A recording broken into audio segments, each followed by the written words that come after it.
Welcome to Conversations with Coopman, Series 2 Making Sustainability Your Business, in association with One Tree Planted.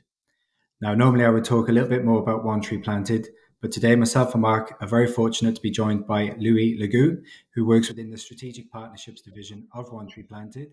Welcome, Louis. Thank you very much. Thank you for having me on. You're very welcome. So I suppose there's no better man to be able to tell us exactly who One Tree Planted are and what it is that you guys do. Absolutely. So at One Tree Planted, we're a non-profit with a very simple mission, and that is to plant trees all over the world and to restore ecosystems, to capture carbon, to create space for wildlife, to create economic opportunities, all of the benefits that can come from these projects when they are done right. And so we're working with companies of all sizes. We're collaborating with international organizations of different types. And it's really thanks to organizations like Koopman that are supporting our work that we're able to do this and to keep growing the impact that we have. Brilliant, Louis. Brilliant. And tell us exactly what's happening on a wider scale, because obviously you guys are international, and I suppose where does it started, and where's it going to go to? Absolutely. So it started out, so Matt, who's the One Tree Planted founder. So it all started in about 2014. And with sustainability, I think he saw that many businesses were struggling to find simple and easy ways to get involved and to have an impact. So that's from where our model was born. And our model from the beginning was very, very simple. It's $1 donated, one tree planted. And that's the same whether it's for 10 trees or 100,000 trees. It's the same whether it's for a project in California or Peru or Kenya. So keeping it really simple helped businesses that wanted to get involved. And then the way that we work as an organization is we really are very collaborative. So we're not the ones in all of these countries kind of doing all these projects ourselves. We're funding projects which are carried out by a range of really, really amazing partners. So, for example, in Uganda, we're working with the Jane Goodall Institute, who are doing really amazing work restoring chimpanzee habitat and restoring those forests, working with local landowners to restore those forests and also create some kind of jobs and economic opportunities. In California, we're working with the United States Forest Service and CAL FIRE, which is restoring forests after there's been forest fires. Um, and then in Ecuador, we work with the Sipara, an indigenous women's group, who do a lot of community-led restoration. So it's been quite a journey, and we've grown a lot. In our first few years, we were just we planted, just a few 100,000 years, and then a few 100,000 trees, and then this year it's probably going to be about 25 million. Which is a huge jump. Obviously, we've kind of almost doubled from last year, and I think next year we might do so again. So it's been quite the journey, especially in the last 2 or 3 years. I think we're very fortunate to be relatively unaffected by the whole COVID pandemic, actually, because our work was already quite delegated into different countries, and they were already on the ground. They had the infrastructure. We were able to continue doing that, and I think for businesses, which is where the majority of our funding comes from, when there was a bit of a slowdown and a pause, I think maybe a lot of stores had to shut down, businesses had to kind of go on standby. They took that opportunity to slightly reevaluate how they do things, and a lot of them came back thinking that they wanted to do more for sustainability.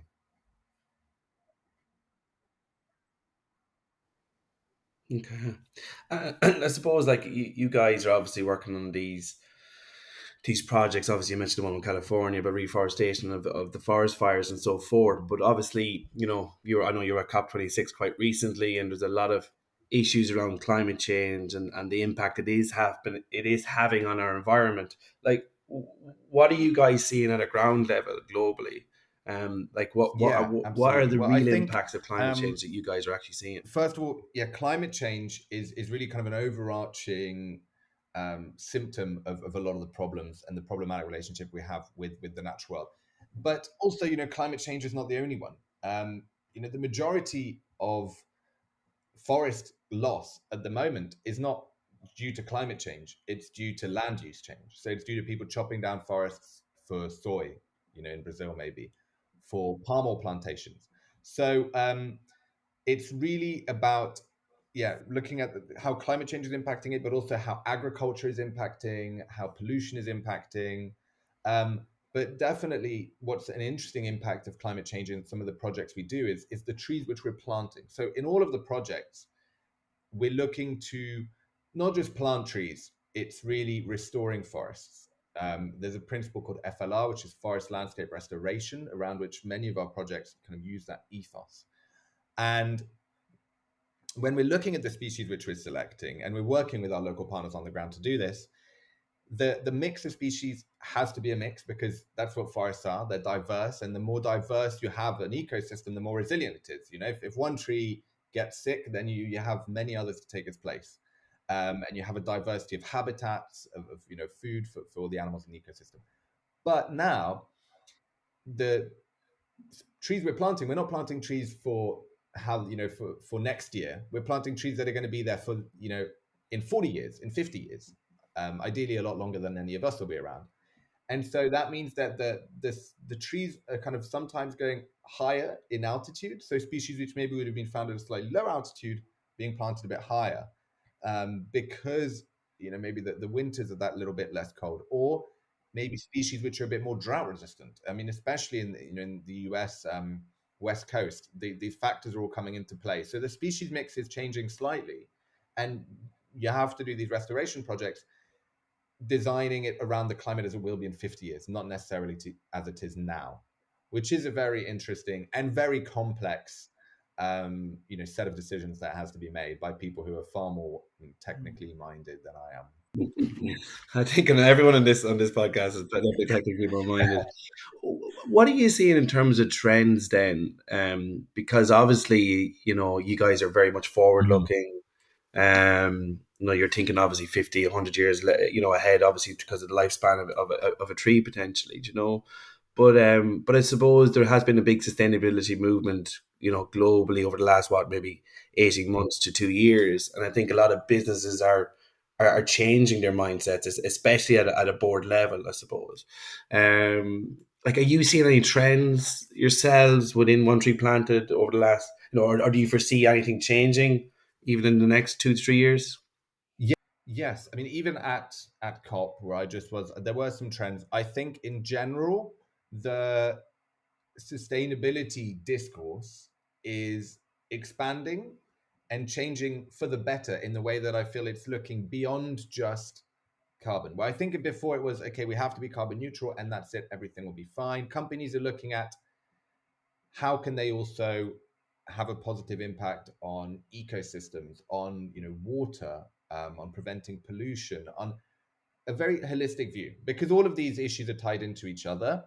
And so that means that there's a lot more research going into nature-based solutions to climate change. So instead of, maybe waiting for some kind of miracle technology that's going to suck all the carbon out of the atmosphere, we look at what are the really critical systems which can help to regulate the planet, that we can help to restore, such as forests, but also it can be peatlands, it can be blue carbon. So, helping the oceans to capture carbon through, all sorts of interesting kind of aquaculture projects. There's a lot of looking at how we can help nature to essentially fix itself, and that's a bit of a kind of a shift.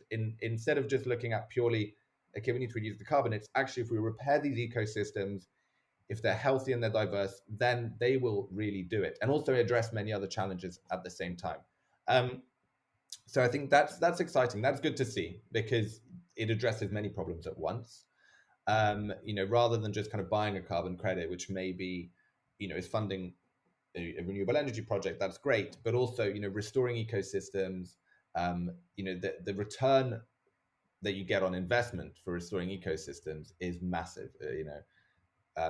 I don't want to say any numbers, but I think it's something like, it's kind of like 20 to 1 it can be, if you're kind of restoring mangroves, for example, because it creates habitat for marine life, so it can really help fish stocks. It prevents coastal erosion. And it just has so many other benefits. It slows down sediment getting into the oceans. It really has massive, massive benefits. So that's what I've seen as the biggest changes. We're looking at people are starting to look more at nature as the solution, just repairing it and understanding how much value it actually has. And in terms of going back a step, Louis, you talked about kind of a few 100,000 trees 7 years ago, up to 25 million this year. When you look at the impacts in terms of kind of land use for soy and for palm oil, um, are you planting enough trees to kind of counteract that loss of land? I mean, what kind of numbers do we need to be hitting, or like you as an organization need to be hitting to be ahead of that, so we're in kind of positive and not constantly in a no negative, if that makes sense? Yes. Well, short answer, absolutely not. Really, we're nowhere near, reaching the numbers that are lost every year. Also, even if those numbers were equal, mature trees and mature forests have a lot more value than newly planted forests, because they have a kind of level of ecological complexity. Where you have old trees which are up in the canopy, you have lots of different habitats. They're capturing more carbon because you have bigger plants. So 1 acre of old growth forest conserved is worth a lot more than a kind of an acre of freshly planted forests. Mm. So, and that's there are these really kind of, I forget, there was a some kind of institution who published these 10 golden rules for kind of reforestation. And one of the first ones is just conserve what's there, and that is really important as well.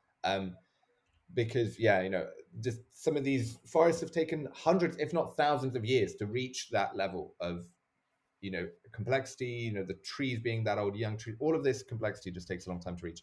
But I think there is, I do feel like there is a kind of tipping point coming where hopefully things will get better. And again, it depends a lot where you are in the world.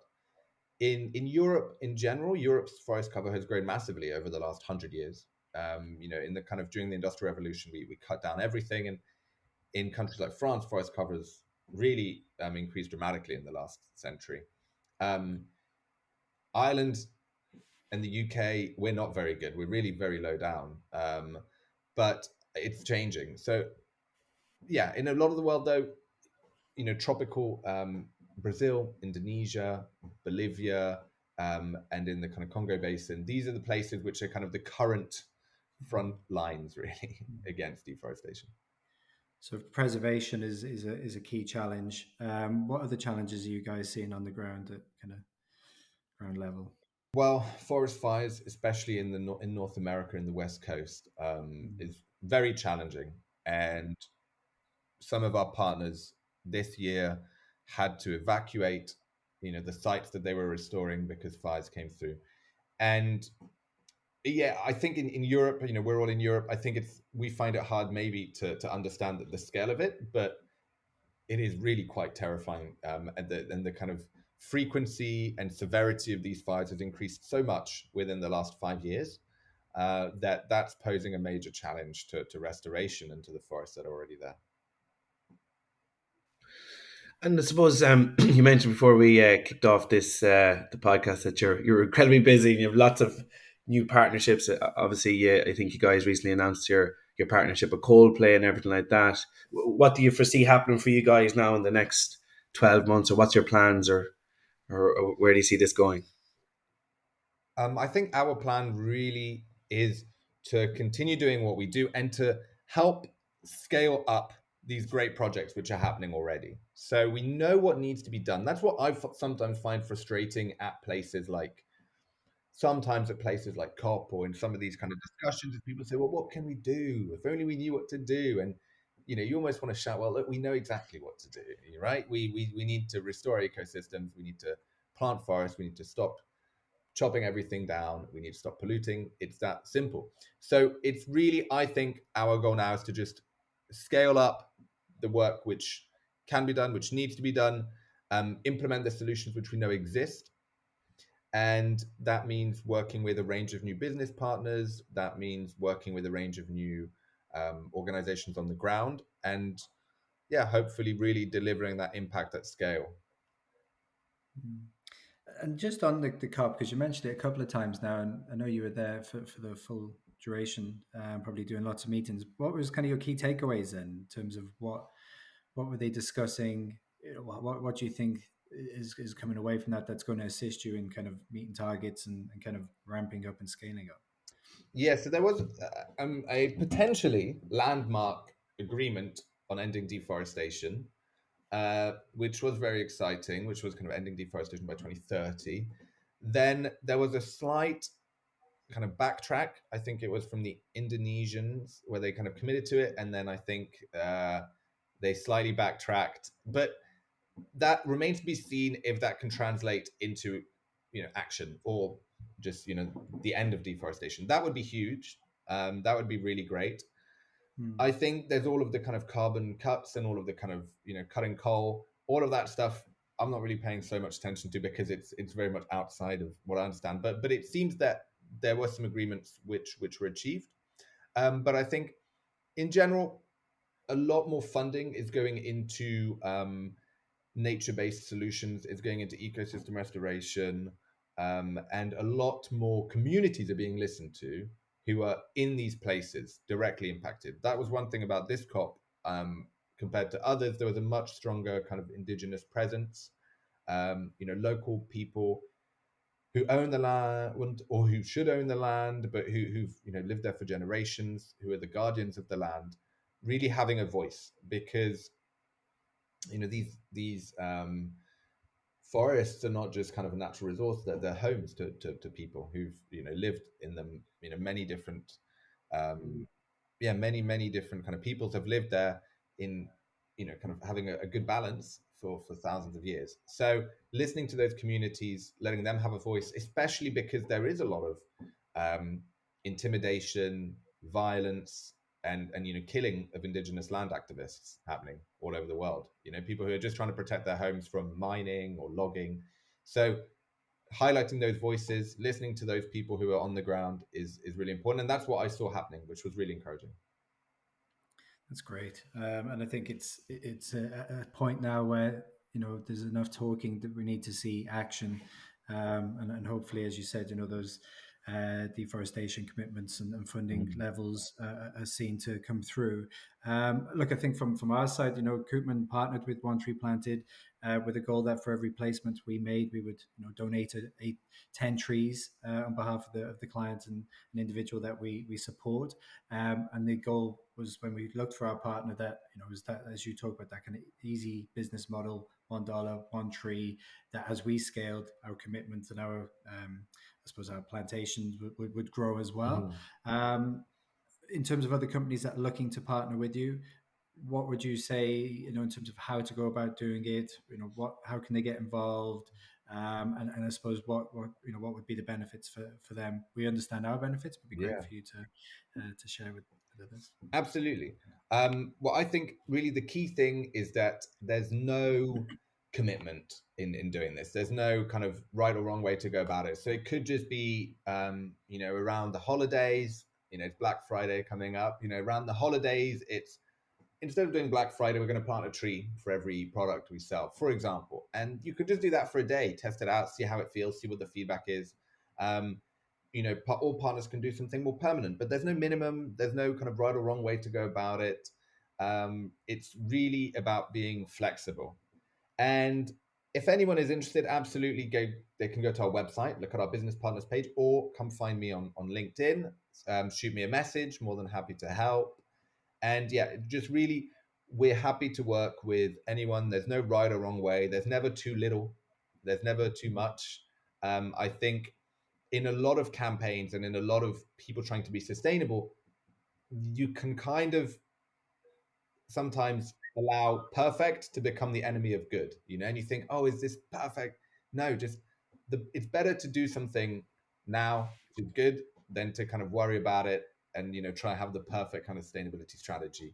And with trees, there's a good expression, the best time to plant a tree was 20 years ago, but the second best time is now, because they do take a bit of time to get started sometimes growing, but yeah, it's really something which can be an immediate impact, and it's something which is easy to communicate as well. It's tangible. If you're saying to people, a tree has been planted, which it is. We have all these projects and we're carrying out tree planting all year.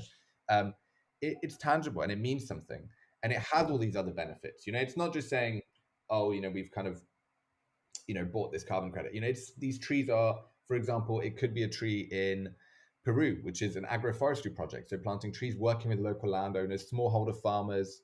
These trees all help to provide income because some of them will be, they'll have kind of a cash crop, and then it'll also prevent soil erosion. It'll help water to get into the ground. It'll increase their incomes. So many different benefits, and it's possible to look through the projects and choose to fund particular projects based on maybe a particular interest. Maybe it's planting mangroves because there's a connection to the ocean. Maybe it's planting trees in the US because there's a connection to there. So it's very flexible, very open. Well, thank you for that, Louis. And like I know I speak for myself and Mark when I say that we're very proud of our partnership with One Tree Planted and the great work that you guys have done and are doing. And I think you've really brought a lot of the important issues to light today, and really shared some of the great work that's happening on the ground. So I wish you all the best next year and the years ahead with what you're doing. And as I said, if anybody is looking to partner with One Tree Planted, obviously they can reach out to you directly and kind of learn more. And we look forward to our next donation, which should be the end of this year, which we'll close off, and we'll pick a new and exciting project. Super. Well, thank you, Andrew. Thank you, Mark. Thank you for the support which Coopman is continuously giving us. It's really great to be working together, and long may it continue. And maybe one day we'll get out, plant some trees together in Ireland, because we do have a project there, and it would be great to get our hands dirty. Absolutely. Definitely. Mark likes a bit of labour now.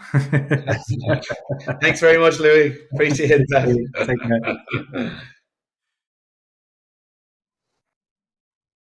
Thanks for joining us on Conversations with Coopman. If you are looking to hire excellent talent or considering your next career move in front office, risk, compliance, or accounting, please reach out to a member of our specialist recruitment team. If you have any questions about the financial services market, feel free to leave a comment below and we will get back to you soon. And if you like this podcast episode, we'd greatly appreciate a video like, or even better, subscribe to our channel to stay up to date with our latest releases.